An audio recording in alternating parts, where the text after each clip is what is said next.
Today, we're going to be talking about definitions of disability. And there's three topics that I'm going to be discussing with Neil, who's the editor producer for PWD Allies. Number one is definitions, synonyms versus antonyms. Number two, disability, social versus medical model.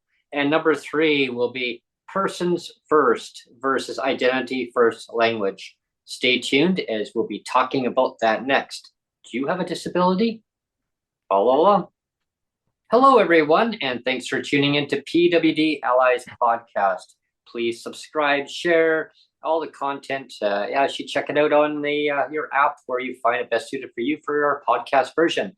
My name is Brent Frain. I'm the host, and as always, we're going to dive into a lot of awesome content. Today, we're going to talk about definitions of disability. Hello, Neil. Good morning. Good morning. Yeah. Yeah, the reason we're doing this podcast today is I kind of wanted to do a little bit of a what do you want to call it? A prerequisite. Hmm. You've heard about when they talk about prerequisite courses in college and university that Yeah. you have to take English 101 before 201 and 301 and that kind of thing. Hmm. And we're going to be having Tamara Taggart on Friday's show. Hmm. And we're going to be talking about disability a lot on that show, and you know how kind of discrimination happens, or how you know people with disabilities can be seen as less than, or kind of open for mistreatment, like is not a big deal. Hmm. We're kind of going to get into that discussion. But before we kind of go into that discussion on Friday, we kind of have to set the stage for how disability is actually defined. And we can start with I know, like, we could go down one road where, for example, like people in BC here, and I think most people in Canada, of course, know who Rick Hansen is. Hmm. He was the man in motion. He did the round the world tour in his wheelchair, and he came up with the term physically challenged. You Hmm. know, instead of saying, physically handicapped, it was physically challenged, right? And then you have, it was kind of the more politically correct term or something. And then you have other terms like differently abled, and as a Yeah, way. I've heard and that and, before. and I mean, we're not really going to touch on that. Like um I know that Rick Hansen himself now has walked back from all that kind of pretty language now. Like he realizes, he shouldn't have recreated what disability was by saying physically challenged, because that doesn't really define anything, right? If you say physically challenged or differently abled, you're not really defining anything. It's Exactly. it's far better to actually stick with the word disabled Yeah. or disability, and actually just define that, like, to just be real and true, and say this is what disabled is, this is what disability is. So this is what this show is going to be about. We're going to start at the basics. Hmm. And you know when you think of definitions, where do you go to find definitions, Brent? Go to Wikipedia. Wikipedia, yeah, or any dictionary, right? Yep. You'd go to any dictionary, and I mean, I know, like, when I was a kid, and I'm sure when you were a Mhm. kid, uh, like, I had a set of encyclopedias. Oh, That you was that was before Google, of course. Like, now people go to Google for everything. It's like do. that's the definitive source. But before, if you wanted to find the truth of something, you would go to either an encyclopedia set, or you'd go to, I you go to know, the you, library or. yeah, you would go to the library, or you'd find a dictionary and look up in your web search dictionary, what's the definition of this. Mhm. So this is what we're going to do today. We're going to start with the basics and actually go to dictionaries. We're going to go to the online dictionary of Webster Mhm. and dictionary.com and that, and look at how uh, the actual dictionaries define what disability is. So Hmm. we're going to start with the basics, and I'm going to open up a screen share here. Just give me a moment. We're going to do that now. So this is from the Cambridge Hmm. Dictionary. Mhm. And I mean, I could bring up Merriam-Webster dictionary too, but the words are basically the same. So what I wanted to do is I wanted to kind of bring up the word cloud, if you want to call it word cloud. Everybody's kind of Mhm. familiar with what word clouds are. They're basically when we talk about disability, it's like what words are related to disability or disabled, and it's like what are the synonyms or what are the related words that if you or replacement words. If you could replace a word with disability or disabled, what would those words be? And here we have a few. So here's the synonyms or the ones that are like words or similar words. Is the first one here is incapacitated. Hmm. So if you talk about disabled or disability, incapacitated is one of the synonyms. Another one is impotent. Mhm. Impotent for disabled Mhm. or disability. Impotent. Mhm. Uh, then next, another one is infirm. Another one is weakened. Mhm. Weakened. Another one is handicapped, and I'll get to that one in a second. Handicapped is another one. Maimed. Maimed is one. Wounded. Mangled. Challenged. Helpless. Unable. And here's my favorite one is wrecked. Yeah. Wrecked. So all these words are meant to be replacements for the word disabled. Mhm. Now those aren't very flattering terms, are they? Like Yep. none of those terms are very flattering. Now, if we scroll down, I'm going to scroll down a second here. Bear with me. If we scroll down, then it's got the antonyms. You can see the antonyms here. And what antonyms are they the opposite? They are the opposite terms of disability. So the opposite of disability is able-bodied. Mhm. So if you take the opposite of able-bodied, it means you're not able, right? Yeah. And then it's saying the antonym of disabled is healthy. So again, the assumption is that if you're disabled, you're not healthy.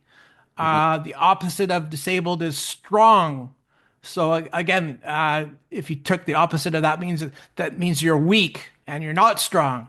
The antonym of disabled is fit, which means that if you're disabled, you're unfit.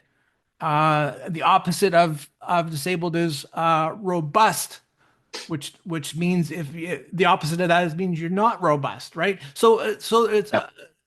we're creating a very negative we're creating a very negative picture of Mhm. what disability is, and the whole reason why I'm going down this road, and we'll go back to full screen. I just wanted to bring this up though. The whole reason why we're doing this show is to say that you have like decades and decades of very academia, if you want to call it like academia, like smart people, like people that make dictionaries, Yeah. like Merriam-Webster, that are propagating this idea that if you're disabled, you're weak, you're impotent, you're wrecked. To have a disability means you're wrecked. Yeah. It's You almost like know, pinning like an antonym against a synonym. Like, yeah, it almost seems that way of like, yeah, it's like I know there's like the difference, but yeah, it's saying, well, if you're able-bodied, then they're equal to the synonym of what that represents on that side. Uh, right. no, it's like I've heard in so many scenarios in life of traveling around in different areas, and you overhear people talking about, oh well, able-bodied. If they really put their mind to it, if they have a disability, they can get over the other part where it's the synonym part of oh they're weak. Well, why? Oh, Well, one second. She says I can't hear Neil, so nobody can hear me. Oh, oh wow, we've launched and nobody can hear anything. oh, Oh, that's bad. Wow, ooh, that's bad that we're doing a whole show and nobody can hear anything. I wonder if they can hear Um, me. I I wonder if don't they know. can hear me. Oh. Okay. Now you can hear me. Yeah. I had my mic muted the whole time. Oh, That's yeah. Neil, terrible. Neil had his mic muted. I mean, one of those technical glitches. Oh, Whoops. I hate that. Oh, You whoops. know, and the whole reason why this happened is again because we had to relaunch. Yeah, yeah, Uh, so I'm sorry about that, everyone. You know what we need to do, and I hate doing this, but we're gonna have to relaunch the whole show again. yeah. Okay. Uh, yeah, that's Yeah, no problem. kind of bad. And again, sorry. I'm a little bit flustered, I guess, because we did launch the show, but we had to relaunch because we were having problems with the chat. So hopefully everybody can hear me now. So I'll put out can everybody hear me now? And we'll just do a relaunch. So if you just kind of click back on the link and you'll. Well, I mean, we don't have to actually relaunch the show. Oh, okay. We'll just relaunch what we're talking about. Oh, okay. Our talking points. Yes. Yeah. Yeah. So I really apologize. That's terrible, actually, that we've gone this long. And Oops. so, It's one of those little bloopers. yeah. So maybe just reintroduce what we're talking about today, Brent. Sure. I'll just pull up my notes here, everyone. Yeah, sorry about that. One of those technical glitches. This happens and keeps us on our toes. Yeah. Yeah. So today we're going to be talking about the definitions of disability language. Speaking of definitions, synonyms versus antonyms. That's number one. Number two, we're going to be talking about disability social versus medical model. And number three, we're going to be talking about persons first versus the identity of first language. Those are really great topics to dive into today on today's show. I hope you enjoy our discussion. And again, I apologize, just like Neil has mentioned, for any technical glitches that we had this morning. This is why I always say this, Brent. This is why you should fire me as your producer. Yeah. But yeah, I mean, it's one of those things that we had some really serious problems with the Yeah. chat, and I was really getting flustered. And that's what happens when I get flustered. Sometimes the When we chat just. relaunched, I wasn't paying attention to my audio, so that's my bad and why I deserve to be fired. But Oh, anyway, well, you're. let let's go to a screen share. And what I was saying when I was muted was I was saying that you know, like where do we go? Where do we go when we want to find definitions of things? Yeah, for me, I would look under the encyclopedia, dictionary. I'd go to the library. There's so many resources. I mean, that was before Google came out. Of course, now everything's all Google. You can Google this and Google that. Hmm. But way back before technology really advanced, for me, I'd be at home looking at encyclopedias. We'd have a whole volume of encyclopedias at home. And Yeah. sometimes I would go downtown into the city and actually go to the library and read up on whatever I needed to find out more information about. If it was a study that I was doing in school, different definitions of whatever it was, and definitely disability definitions. I don't know. I mean, we've come a long way of changing the language speaking of things on how we treat people with disabilities. I mean, we've come a long way from what it was, but we need to go a lot more further and but more faster, like more effectively changing things faster. I mean, not Mhm. like baby steps, but changing the way that we look at the lens of the disability of the language, how people are perceived of, well, are they weak? And then you'll go into all the different. Yeah, like that's what I wanted to bring up is like, you know, when you and I were younger, like I had my encyclopedia set at home too, and if I wanted to find the definition of something, you would go to a dictionary and look it up. And so this is what we're going to do today. We're going to start with the basics and look at what how disability Mhm, and how disability and disabled, those two words, how they're defined in the dictionary. We're going to start there mhm. and you're gonna see a pattern. So we're gonna go to the screen share again, everybody saw this earlier maybe, but well, you know, I was muted. So let me go up first here. So um, here you can see we're in the Cambridge Dictionary online. There's a Cambridge Dictionary online here. And for the words disabled, we have synonyms, which are the like words, the similar words for disabled Hmm. are incapacitated, broken down. You've got handicapped. We'll get to that in a bit. Helpless, mangled, maimed, infirm, impotent, stalled, weakened, wounded, and my personal favorite is wrecked. You're wrecked if you're disabled or have a disability. You're wrecked. And then if you scroll down and look at the antonyms, which are the opposite of disabled, Hmm. you have words like able-bodied. So of course you can take the opposite of that and say, well, if you're not able-bodied, you're unable, and then you have the antonym of disabled as fit. So the assumption that then is if people are disabled, they're not fit, and then you have an antonym of healthy. So if you're disabled, you're not healthy. And again, you have the word strong here for the antonym, which means if you have a disability, you're not strong. So again, this is from a dictionary, which is like Gosh. you can say is a part of academia, right? This is Hmm. this is a trusted thing. I mean, you can say like some of Google is not a trusted thing, but you can say, well, here's a dictionary, a Cambridge dictionary, where you'd have the same kind of word cloud in if I went to and I did go to the Webster's dictionary site as well. But in the interest of time, I just brought up this one because it was nicely color coded with synonyms and antonyms. But if everybody goes to dictionary.com or Webster's dictionary, all these kind of words are going to be the same.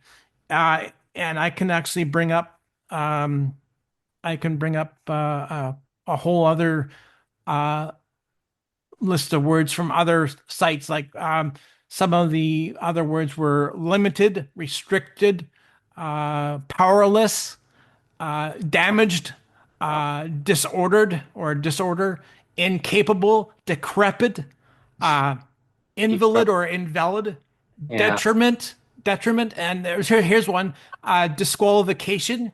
And again, this is for disabled or disability, disqualification, defect, Oh, yeah. lack, lack, fault, inadequacy, or another great one is liability. So, Jeez. so, so look at all the negative Lots terms of negative terms. around disability, right? There's not one positive word there to Hmm. describe disabled or disability.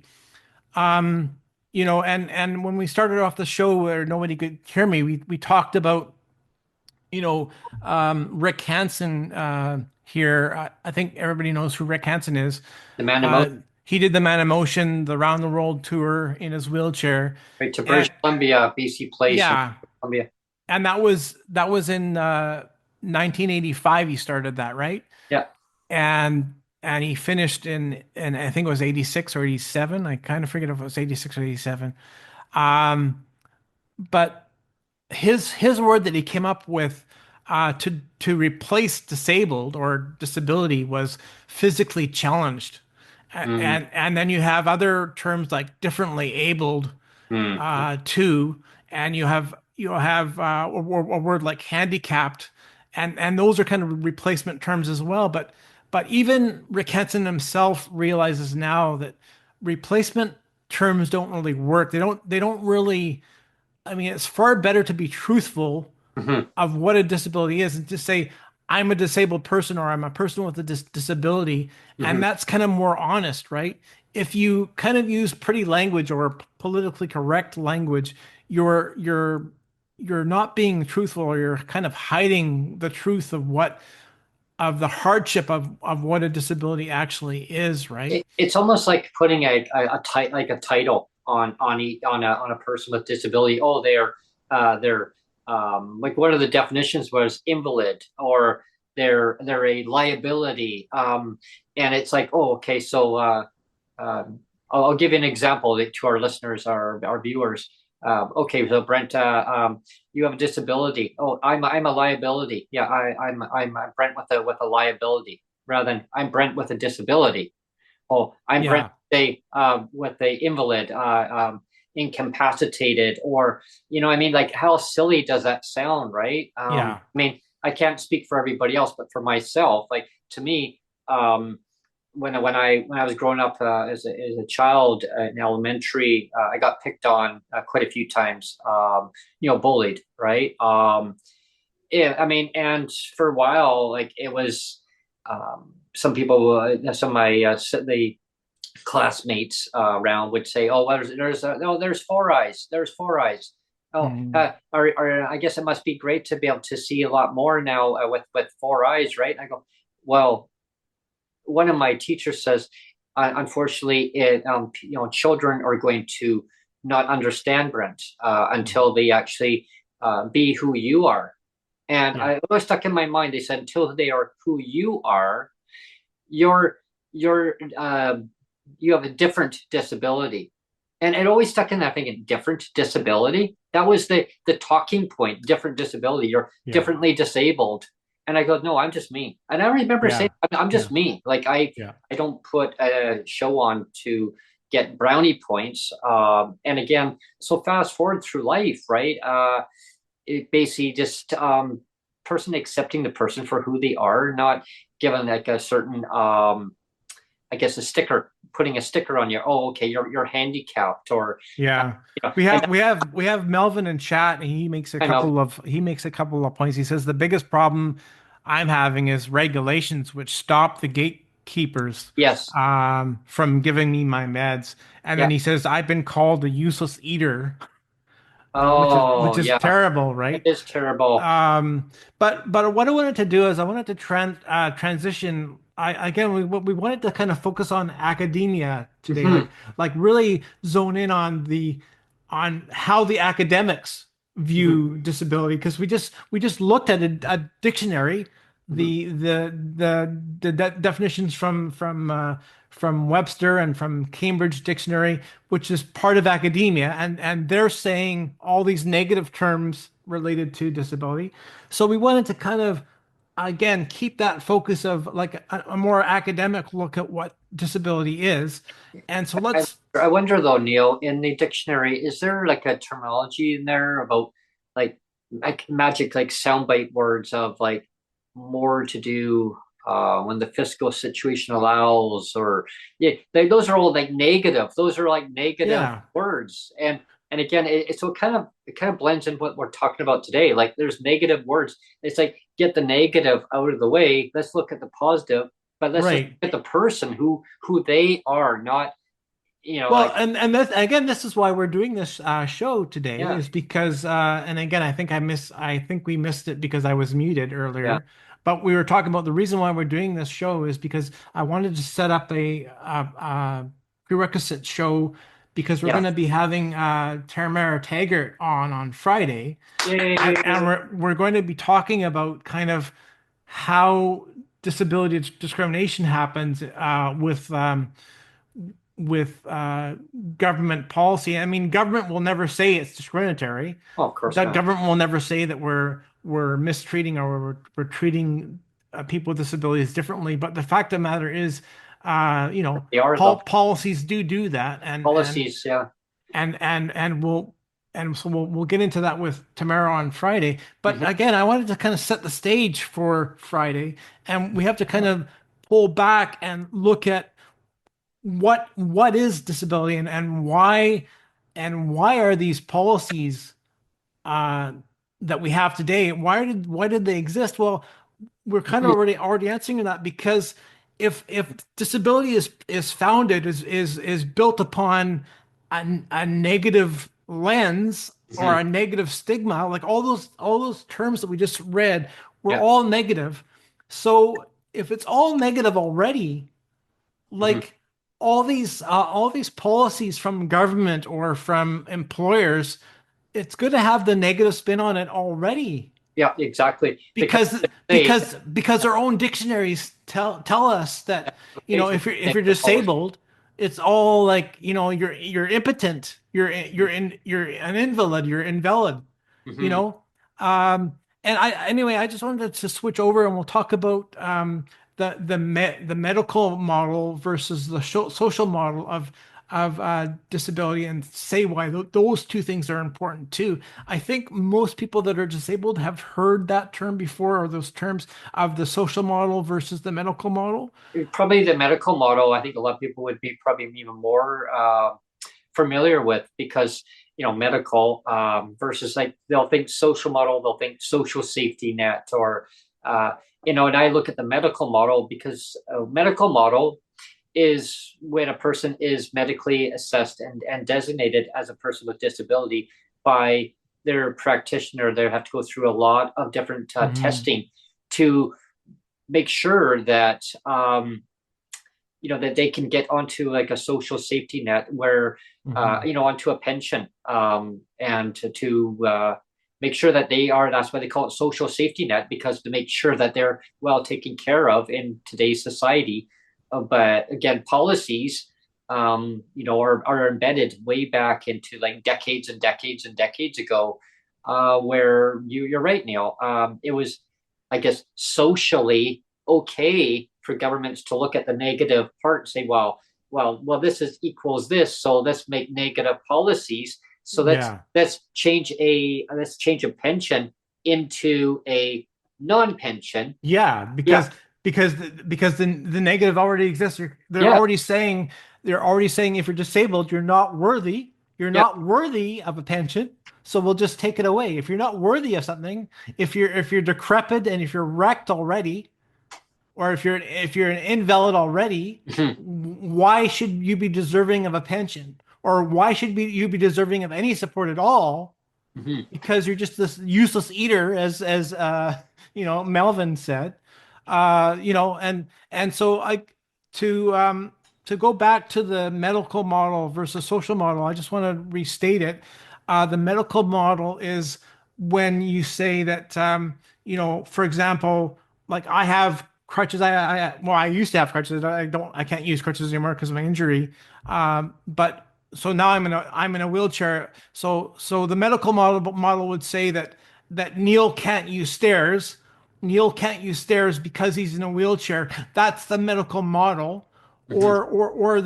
Or the medical model for you would be, there's no point in Brent going to a movie. There's no point in Brent going to a movie because he can't see anyway. Mhm. Kind of, that's because so the medical model is saying that you're incapable because of your disability makes you incapable of functioning. So there's certain things that you just can't do. Like they're saying, I can't do stairs and you can't watch movies. Yeah, or I can't get a car and park it out in the parking lot and say Yeah, no point right. getting a car for him, because he can't see far enough visual acuity to go and drive. So yeah, there's no point in getting him to apply for a driver's license, because yeah, he would be unsafe on the roads. So that's part of the medical model, is that the medical model disqualifies you based on your condition. It says Yeah. because you have this condition, we're assuming that you can't do something. Whereas the social model says, well, the only thing that's limiting you is the social construct of, you know, if you had an elevator if you Mhm. had an elevator, Neil, you wouldn't need the stairs. You could just take an elevator, and that's fine. Or and in your case, we could say if you had just more powerful glasses, Yeah. you could go to a movie, no problem. Yeah. Or here's another example. I went to an eye doctor once, and I walked out. I literally walked out right, I mean, to our listeners and viewers, I went to an eye doctor. Okay, and it was in the community that I lived in. I lived in Langley, and I won't say, I'm not here to throw a eye doctor under the bus, but I've never gone through it in my life. I was livid. I was just beyond stressed and mad.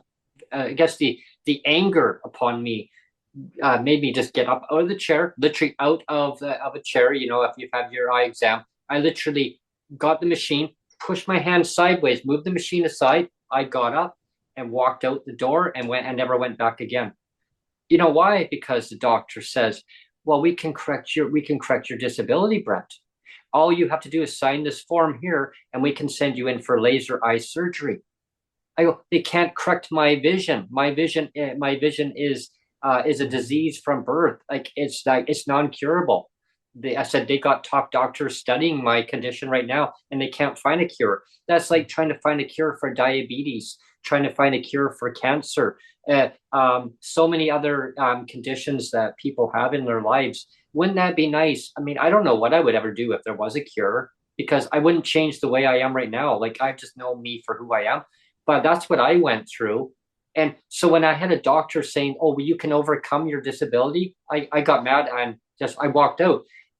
And so when you got your government saying, "Oh, well, we can't give people more to live on," like it's like saying it's fine, the status quo is fine Yeah. because you are disabled.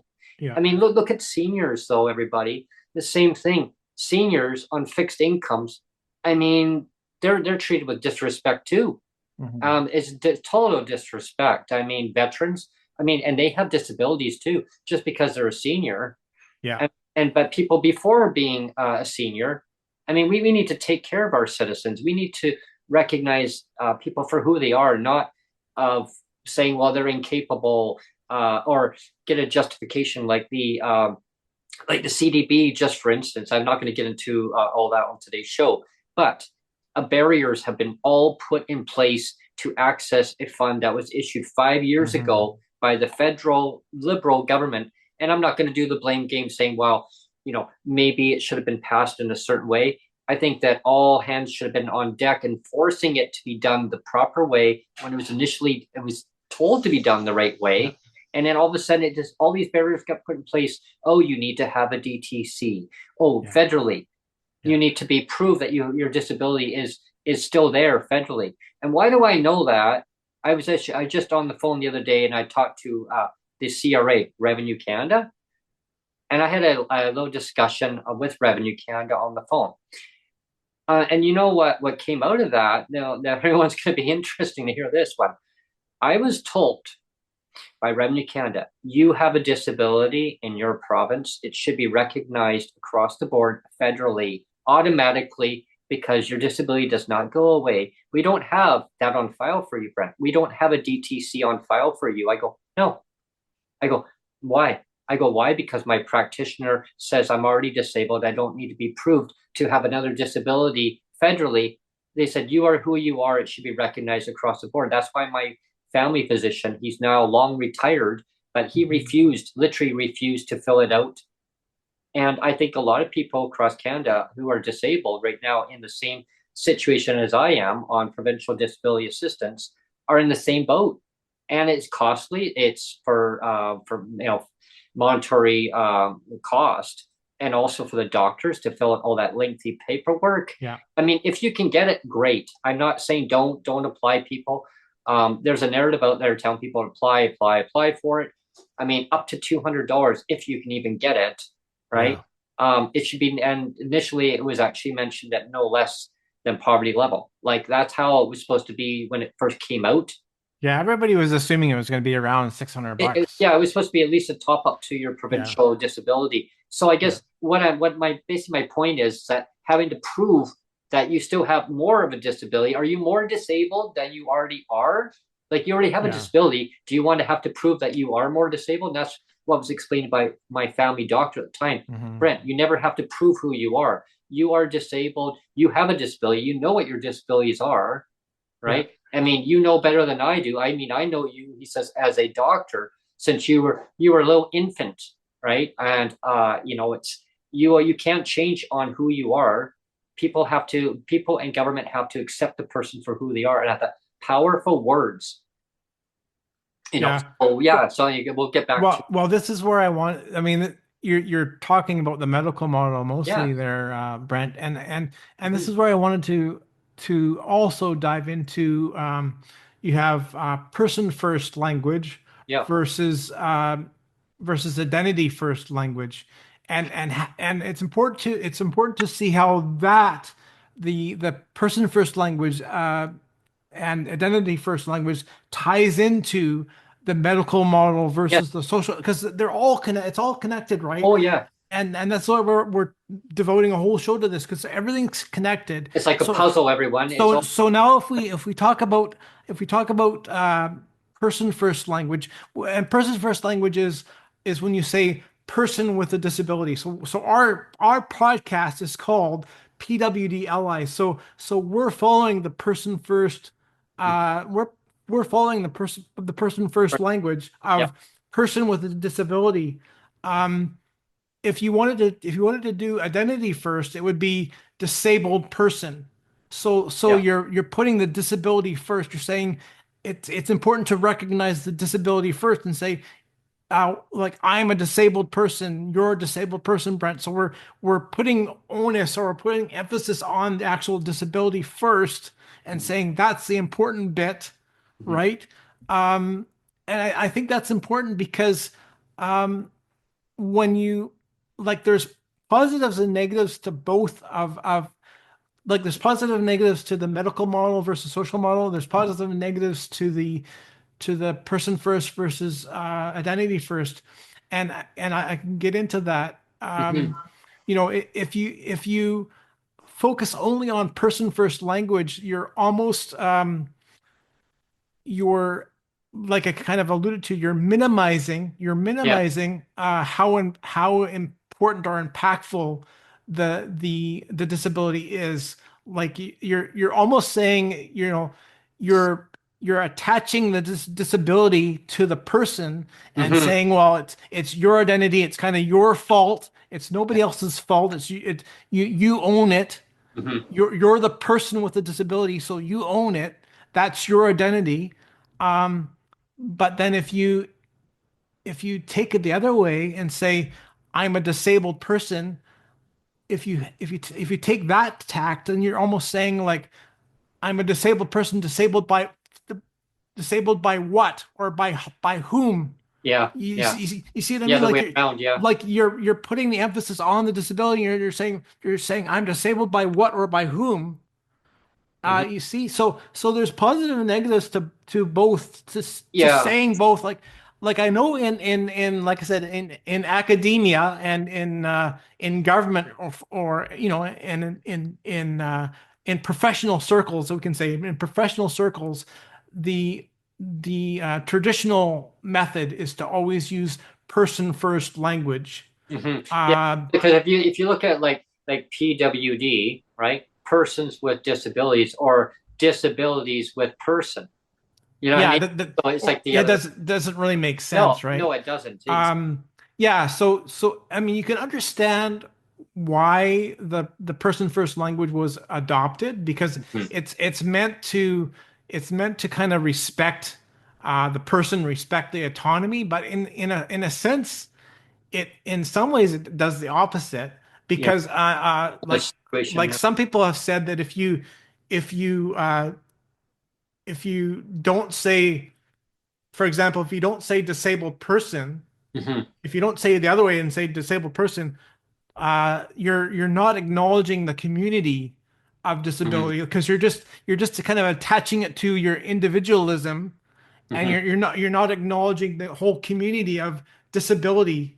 But if you say disabled person, then you're kind of acknowledging the whole community of disability. But if you just say I'm a person with disability, you're kind of just saying it's all about me, my identity, and Yeah. I own it, and it's nobody else's responsibility. You see what I mean? Yeah. I remember when I went to the train station and had to check in, check in luggage, and right away they said, "Oh, okay, so here's the disabled person and the disabled person's companion." So right away they said, "Here's the disabled person," and Mhm. that's how they identified me. There is here's the oh, hi Brent. Which Yeah. actually to me it makes more sense because you're not like when you say disabled person, you're not hiding the truth. Hmm.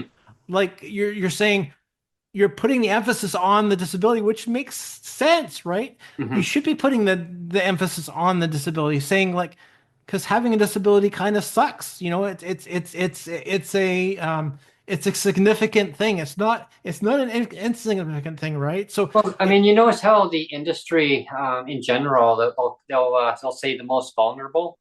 yeah, They won't. They say the persons with a person with disabilities in general. Like it's just in general. Like I mean, I maybe that's just my view on how I'm seeing things. But I just lately I've been hearing on like media. They'll say the most vulnerable, the most vulnerable. yeah. Why? Like is it like an overview rather than focusing on certain I guess not classifications, but they'll say, well, there's disabled people, there's seniors, there's the middle class, there's the Mhm. well-to-do, you know what I mean, or there's low income, and I don't know. It's just I think maybe that's just how society has kind of over time have kind of evolved of looking at it as they don't know how to deal with the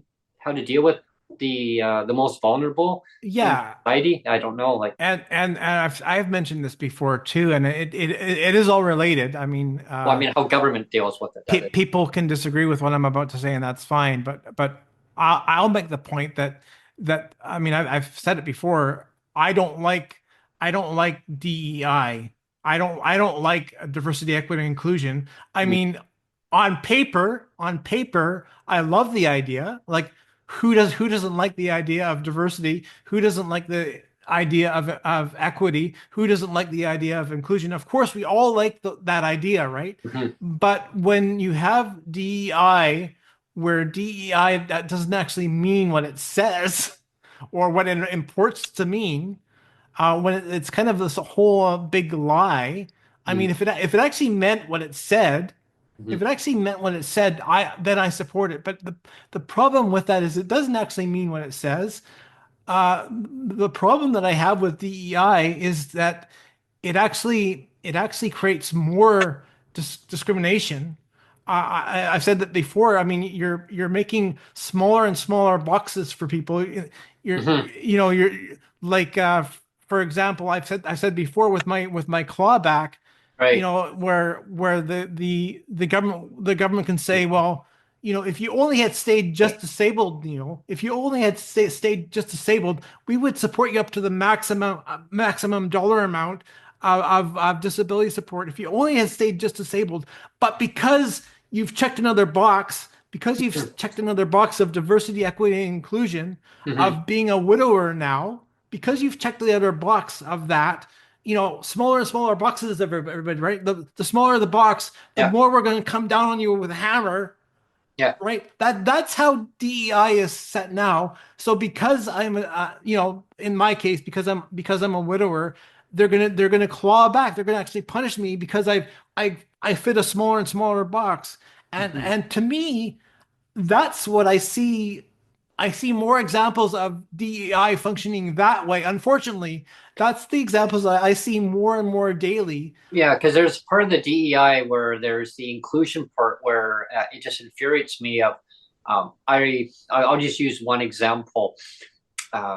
We were living in Nanaimo at the time, and we moved to back to my hometown.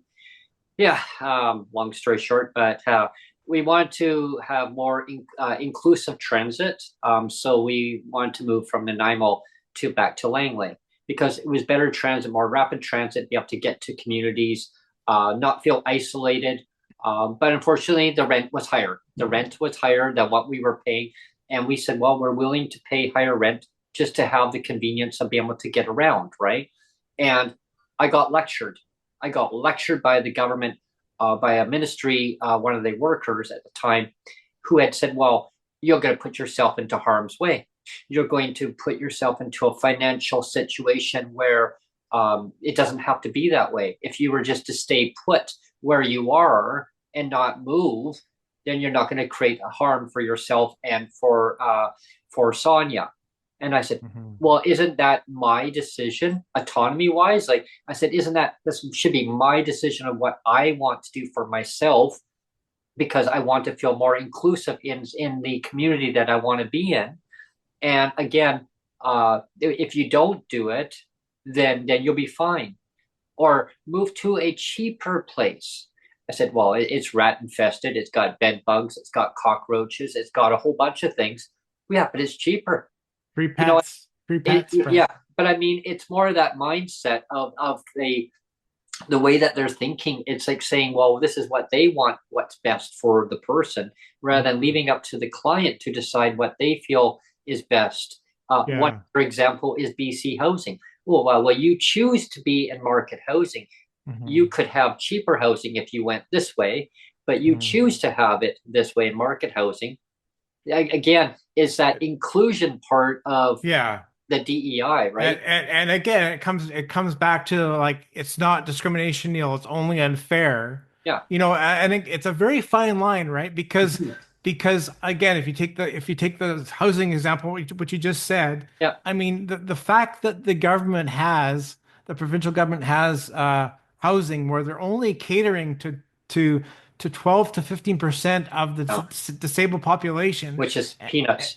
Yeah, so it's 12%, 12 to 15% get it, but Mhm. the other 80 something percent. 85 to 90% don't get it. Yeah, pay market. Um, Yeah. that is that is not just a vanilla unfairness.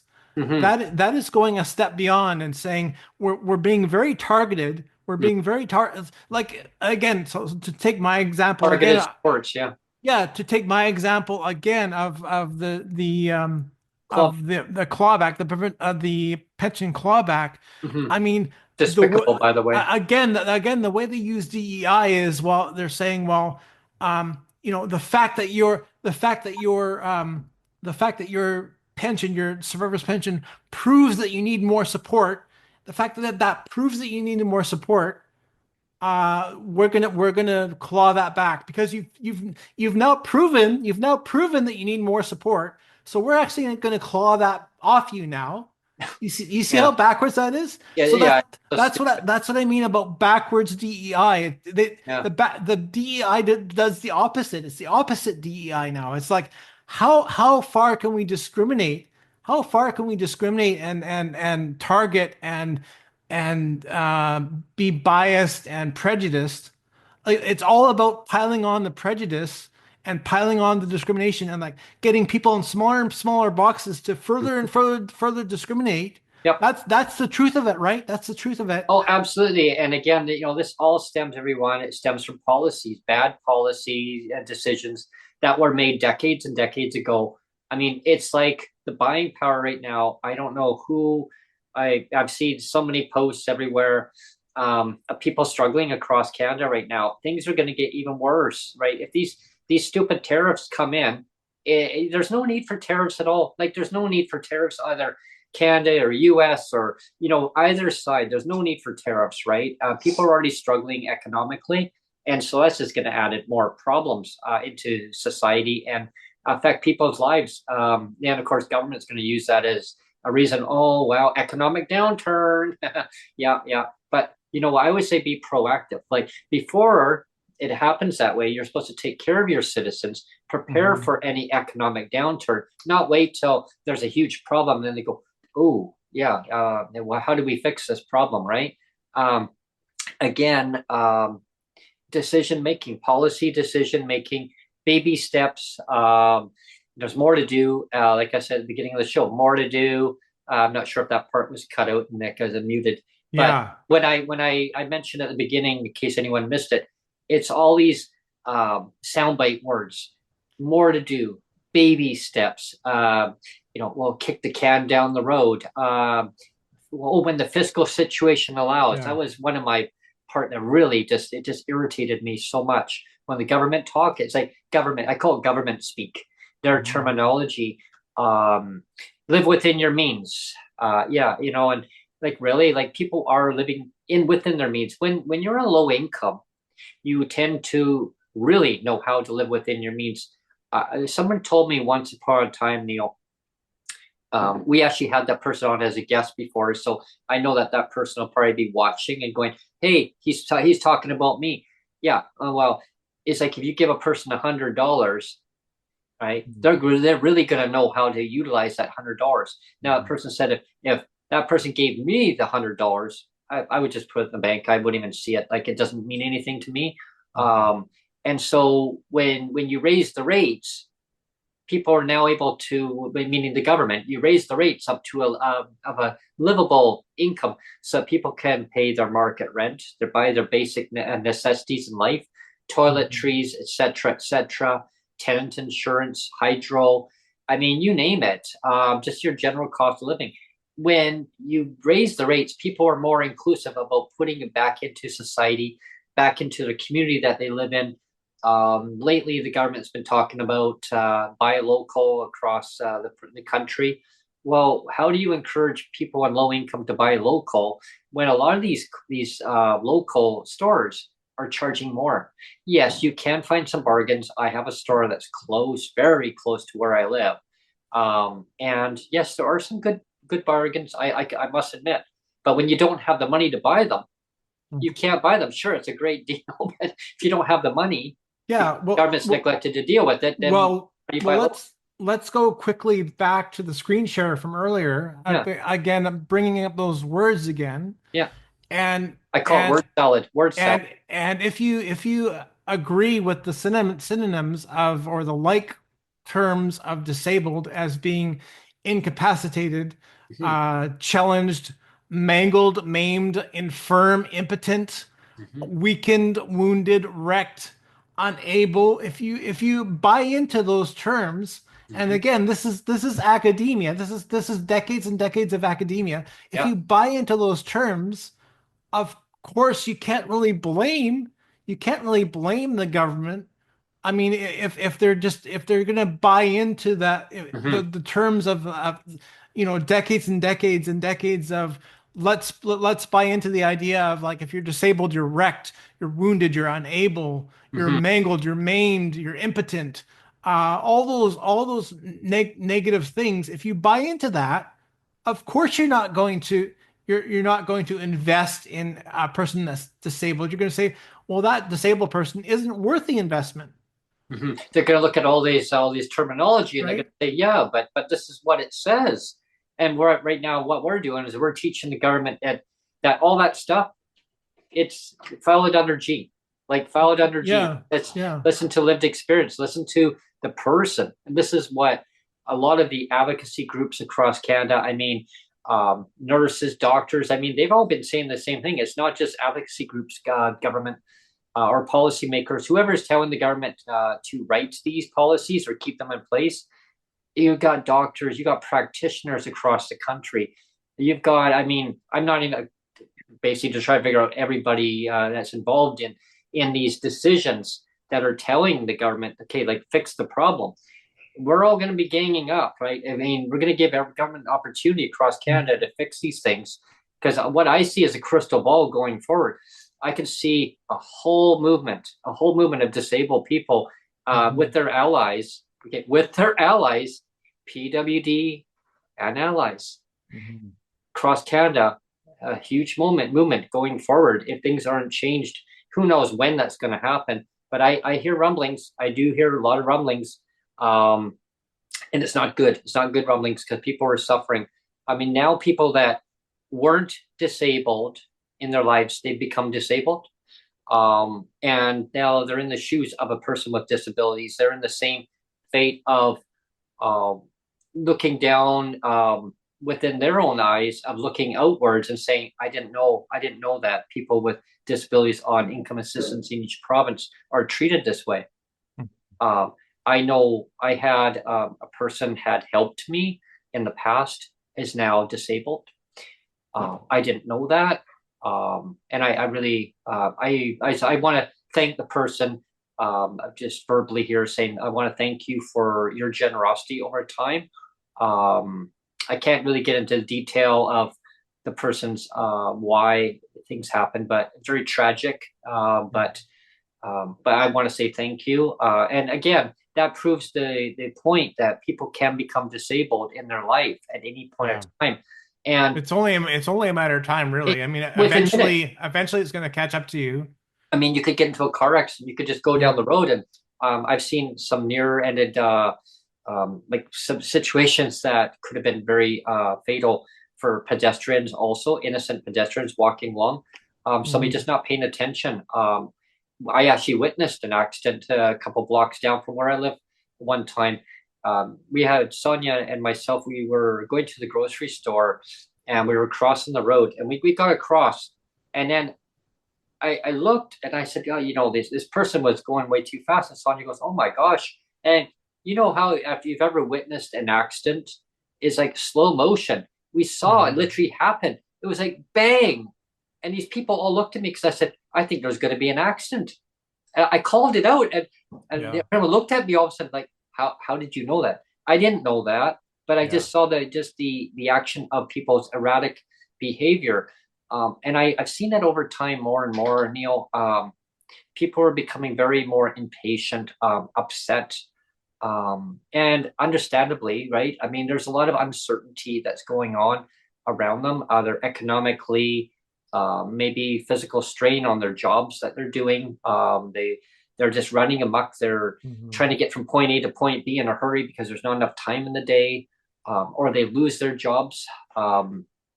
And then they become disabled. Maybe they're disabilities or they have disabilities and they've escalated to a point in time now that they can't even do the work that they used to be able to do, and now they become part of the social safety net onto Mhm. disability. Yeah, and then the government says, "Well, yeah, I hear you. There's more to do. Like raising rates." Now they're in that same situation where, Yeah. yeah, where if it was a pension or a as as some of our guests that we have on every so often, as Joseph and Tom and a whole bunch of others would basically say the same thing. It's now time to have some kind of form of GLBI or basic income or something like that that's going to take care of people on lower income. I mean, I don't think it should go to, in my view, I mean, some people would disagree. I don't think it should go to some millionaires to have some kind of basic income. No, but I don't Mhm. know. Maybe it should be channeled for what the person's needs are. Maybe assessed on that. Well, at the very least, they could at least roll it out to people that have disabilities. Like Yeah, you have the universal one that says it's available to everybody, But right. instead of giving it to everybody, let's try a smaller pilot project where you're only delivering it to, you Targeted. know, Yeah, targeted in a good way this time, like yeah. targeted to in a good way to people with disabilities, not Well, not not that reverse DEI that I was talking about earlier of Well, like, yeah, like it should go targeted to people with disabilities, and like just for instance, in each province, and mhm, rather just a small portion of the people with disabilities in the province, or people on low income or seniors, and have it run for a good period of time, not just 6 months or a year, and go, oh, now wasn't that nice? Okay, we're going to take this away, but replace it with. Yeah, if it works, great. I mean, but replace it, and if they find that it's not working for whatever reason, top the income up. So now it's no that you're now going to be equal to no less than poverty level. I yeah. just there's something that's going to have to change going forward because the amounts of how inflation has gone up. When things go up in price, when they get elevated, they don't come back down. And I've noticed that since when I was a kid, what you used to be able to buy for what it is now. And my mom used to tell me stories. Well, when she was a little girl, and I'm still baffled even to this date. I mean, going to a movie theater, Neil. I mean, 20 cents. Oh 25 cents. wow. 25 cents, you could get an extra large popcorn. But Yeah. for 20 cents, you would get to a movie, you would get popcorn and a pop. Yeah, Imagine. wow. Like, I mean, wow. I said, Yeah. wow, what year was that? She goes, well, I was a little girl, but how things changed over time. I mean, I thought it was like a really good deal when it was $5 to get into a movie, right? I mean, Hmm. or Hmm. 6.50, right? I remember that. And now it's like I don't even know what it is, probably like 13, $14 or something just to Yeah. get to the movie, right? There's Um, a couple there's a couple things I wanted to acknowledge, yeah. Brent, is that our live chat is just hopping. There's lots of activity in the Oh wow. chat. It's actually so busy that I can't keep on top of it, but I Thank love it. everybody for tuning in to the live Yeah, we chat. have Inga Klaus. I see her comment. She says, "Press the like button, please." So and Like button, like button. that's great, Inga. Like, yeah, if more people press the like button, it just helps the algorithm. It pushes out the content more. So all that helps. All these comments help. So that's great. The more lively we are, the better it is for the channel. So I wanted to acknowledge that. Welcome everybody that's in the chat today. It's Um, wonderful that so many yeah, people are jumping into their chat session yeah. and she voicing their feedback on the content. And again, like I say it many times on the show, and I will keep saying it. I just want to see our society across Canada, and around the world. I mean, around the world. I mean, we focus on PWD allies in Canada exclusively, but I don't always say that it has to be like a border in between Canada and around the world for PWD. Like, if you're anywhere in the world, and you're watching this, and you want to reach out and come on to our show, or you're an ally of a person with disability, reach out to us. Like our show is growing more and more and more, and it's very popular. We don't discriminate. We've got some good guests coming up down the pipe, by the way. We've got some really good Oh, that's guests. wonderful. That's Yeah, wonderful. like Tamara, like we said, is going to come on Friday. And I did want to make the point. I mean, we're almost at the end of the hour, actually, and I know we were Time goes by I was muted faster. for like 10 minutes, but but anyway, I wanted to make a quick like maybe 5 minute comment or hopefully less actually. Again, the reason why we're Watches doing on. why we're doing today's show is I wanted to show how all of this baggage Mm, of what disability is that or how disability is actually defined, how all that baggage translates into discrimination, whether it's intended or not intended, mhm, how things are defined rightly and wrongly, how mhm, it directly impacts uh, discrimination. Because and I don't know how often I've shared this on the podcast, but I tried to become a elementary school teacher. Like I went to university and I finished it. I got my degree in a Bachelor of Arts eventually. Like I did finish a degree, but that wasn't my original intent. My original intent was to become a school teacher for elementary. That's what I wanted to do. So I went into teaching mhm, for that. And so this is back when I was about 25. So we're going back like 32 years. mhm, 32 years we're going back that I decided to do this. So I went to UBC and I went into the teachers program, the student teachers program, and I got through the first year and a half okay. They did the first practicum. It was a shorter practicum. I got through that fine. I yeah. got through all my courses fine, no problems at all. And then we got to the last practicum, and that is where I experienced, for the first time in my life, honest to goodness discrimination. Mm, And again, I won't go into like a whole yeah. bunch of detail. I'll just say that it was very obvious. Like, for example, I had the teacher that I was learning from, Mhm, the classroom teacher. She was supposed to be my mentor. Um, she would, and actually also the faculty advisor from UBC. You have the faculty advisors from UBC that they team up with the teachers. So there's two of mhm. them that are giving you advice on how you should properly teach and stuff like that, right? They're grading you on your performance basically the Oh, whole okay. the whole time. Interesting.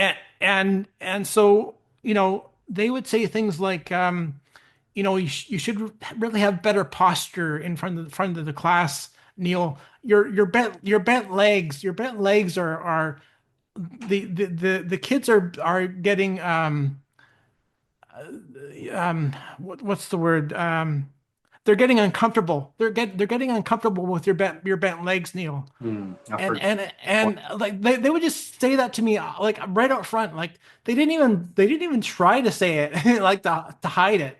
Yeah, It they was just like came out and said, it's like "Wow, your bent legs are a problem. oh man, And it's like, well, I'm sorry, I can't control you my can't bent legs. you can't change who you are." Yeah, I can't control my bent legs. And I would push back and say, well, I'm pretty sure the kids don't have a problem with my bent legs, but it sure sounds like you have a problem with my bent legs. you know, but Yeah, I couldn't be that direct with them. right. I didn't actually come out and say it like No, no, that strongly, because if I did, I'd be yeah. shown the But door kind of but thing, you right? but you want but you wanted to. I wanted to say that. I Yeah, wanted to yeah, say that. exactly. But I knew that the kids didn't have a problem with my bent legs. It was those teachers, the two teachers that had a problem with my bent legs. And also too, like, my cerebral palsy meant that I have really messy writing. So for example, one of the things I really wanted to do was I wanted to get another student that Mm, had better writing to come up and help me write on the blackboard. And both of them said, you sounds good. can't do that, Neil. You can't do Oh, that. If you can't write on the blackboard, you shouldn't be a teacher. Like oh my they gosh. would just blatantly Terrible. say that kind of thing too, right? What? So it goes back to those definitions again of, like, there's 30 years or more of this baggage Mm-hmm. where you know, whether it's the school system, whether it's employers, whether it's the government, they kind of have this feeling of entitlement that it's like, well, if you're disabled, you don't really deserve that. We're entitled to be discriminatory towards you. Mm-hmm. Like, I mean, and they won't say that. They won't actually say that, because if you say that, then it's like, you know what I mean? Like, Yeah. you can't say we're openly being discriminatory. Mm. Um, I had an example of when I was a kid in elementary school. They would teach me how to touch type, and I was told to go into another room with a TA, a teacher's assistant. And so she would come in and she would teach me this and that. And she would actually put a book over top of my hand so I couldn't see where I was typing, and that's how they would teach me. mhm. And I said, well, but I want to do that in the class. Well, and then teacher came in, well, hang on. So she'd go and ask the teacher, and she'd come in, oh, yes, Brent, you had a question. I go, can I do this in the class? Well, we don't want the kids to feel uptight. They'd feel uncomfortable. Why would they feel Yeah, uncomfortable? yeah. Well, it's just that way. And I go, so I remember, well, I'm glad that you mentioned that, because so I remember back and I said, well, I want to ask the class if they feel uncomfortable.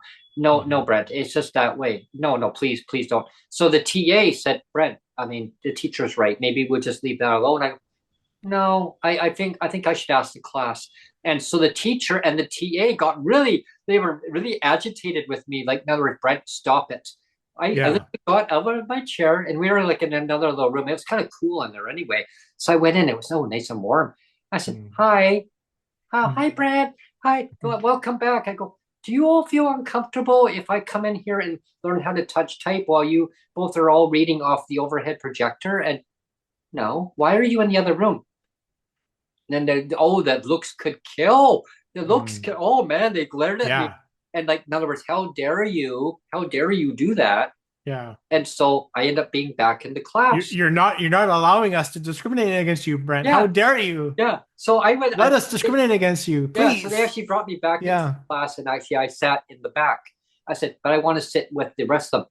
No, you're going to sit in the back. So they still, at least I got to sit in the class, but they got me sitting in the back doing that. Mhm. So I wouldn't be a distraction to them. But Yeah. again, I felt for myself, I wanted to be included. I didn't want to be excluded.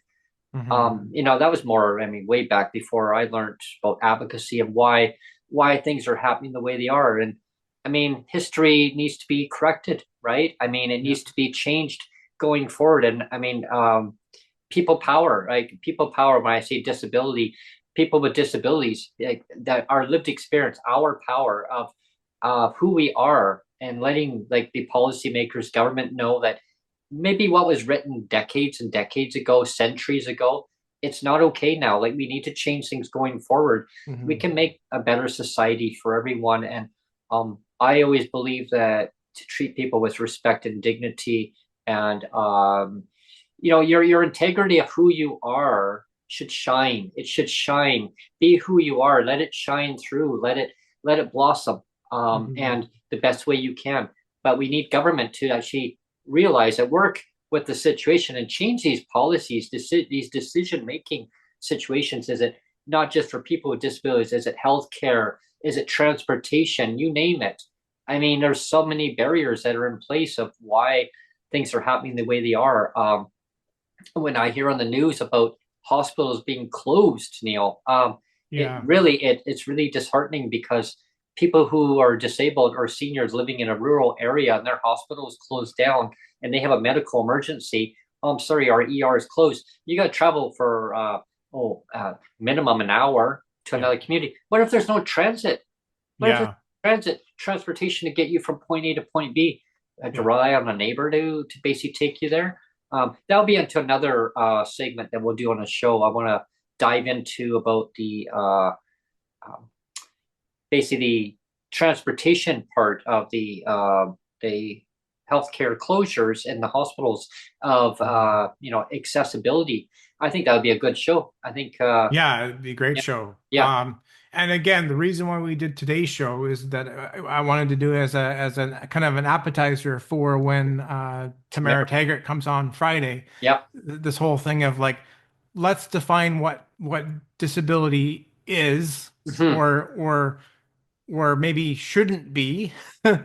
Yeah. And this is what I wanted to say to governments and employers and society as a whole is let's start being more countercultural Hmm. and start to question the word clouds that are in our dictionaries, Hmm. in our academia that says that if you have a disability, you're wrecked or you're impotent or you're weakened, you know, all that kind of stuff gets passed down decades and decades to our policies, Hmm. to our society that says, if you have a disability, you're not worth it. You're Hmm. not worth the investment. People that have a disability are not worth the investment. Here's a here's another Yeah. one, though, Neil, is I had an employer many years ago where I had to change the mindset of the employer, uh, and it was the employer was so ableist at the time, where I said, "Well, can you just get a large like a font to blow it up the screen?" Well, they had to get a magnifier, and they actually had it cost the company $1,000 per monitor to put this device over top. And what it did, it blew up the print, not Mhm. just for me, but it actually helped all the other For the employees other staff, yeah. who were actually like from like standing in a way a distance, and they were reading orders, making stuff, but they were able Mhm. to stand way back there and go, "Oh yeah, can you go and so and so cut up such and such stuff because we got an Mhm. order coming in." They could actually see that further Mhm. back, but the employer didn't want to do that at first because they said, "I don't want the other employees to feel treated differently, Brent. You are Mhm. the one who is disabled." Yeah. I go, "I mean, I am the person who has a disability." "No, you're disabled. I'm not sure why you want to work here. I'm not sure if we can accommodate you." And I said, "Well, there's ways of accommodating me if you were to actually work with me and actually listen to what my needs are." And I actually Mhm. forced them to get that. I said, "If you don't do it, I will walk out the door, and or you can fire me for being incompetent, right?" Mhm. "Well, I mean, you do have a disability." And I thought, "Whoa, like, dude, like, where are you Yeah. going with this?" So I Yeah. managed to change it around, and I actually got VRS. I got Yeah. VRS involved at the Yeah. time, Yeah. and And they were great. They were they great. believed in what I Yeah. wanted to do. And going forward, the employer, I bumped into the employer years later, and he thanked me. He thanked me because it actually bettered the environment for so many people with disabilities Mhm. who have that lived experience, who will be able to channel that going forward into other industries. And I think that if you really if the employer really focuses on rather than an inconvenience versus a asset to their company and invest that Mhm. money into Mhm. that company, and actually if the person can do that kind of occupation and work with them, it really it's an investment into that person and also into other employees in that company, because now you're going to better their lives too, and actually generate more revenue overall and make it a happier environment, not just revenue for the business, but a happier environment for everybody, more Yeah. inclusive.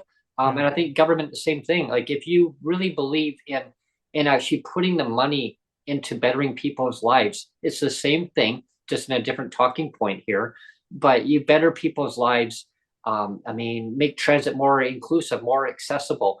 Like right now, I'm in Victoria. I can't get to Duncan because I got Transdev, who is a U.S. company who is contracted providing bus service to Cowichan, between Cowichan and Victoria. Really? Do we have to have a company that's going to be, contracted out? It's like when they had the Fraser Valley strike. It was a U.S. company too. Something different. I think it's called. There's a Fraser Valley something, but I can't think of the name. But anyway, yeah, like it's same thing. Like it causes a lot of problems where barriers where people can't get to and from their maybe their employment, maybe they have to go to a rec center, maybe they're going to a hospital, maybe they have a doctor's appointment, maybe they're going to shop or go visit friends. There's so many reasons why people have to get to and from their communities. So when the government has excuses of why they can't do things. I call it as that inclusion, that DEI. There's that inclusion part that really, Yeah, but let's do the opposite. Let's not actually do yeah, what yeah, DEI is supposed to yeah, do. Let's do the opposite of yeah, that. exactly. And then they Yeah, say, well, we will let them bargain it out, And yeah. again, like I mean, you can't go and visit family. You can't go anywhere. You're trapped, right? You're trapped on here on Gilligan's Island. Yeah. But anyway, I want to thank everyone for tuning in today. I hope you enjoyed today's show. We I really, apologize for the 10 minutes or whatever it was that I was muted. Yeah. easy come, easy go when it comes to, you know, uh, I don't it won't be muted. It won't be muted on the audio or yeah, like if you listen back to the we also just post only the audio and I don't believe that will be that should be all listenable. So when I post the audio version only, mhm, people will be able to hear that portion that was muted at the beginning of the show. yeah. As my favorite line, I pick out of one of our shows that we did recently, and I just cracks me up. And I'm going to end it with this little clip. Minister, it's all common sense. That's right. Yeah. That's Thanks right. everyone for tuning in. Thanks Stay tuned everyone. to our next show with Tamara Taggart later this That'll week. be good. That'll be a great one. It'll be That'll a great be show. that's Friday. That's Yep, Friday, Ron. Friday. Friday. Early, Yes. early. Early. Yeah. Early bird gets the worm. Okay. Thanks everyone. Take Bye, care. everyone.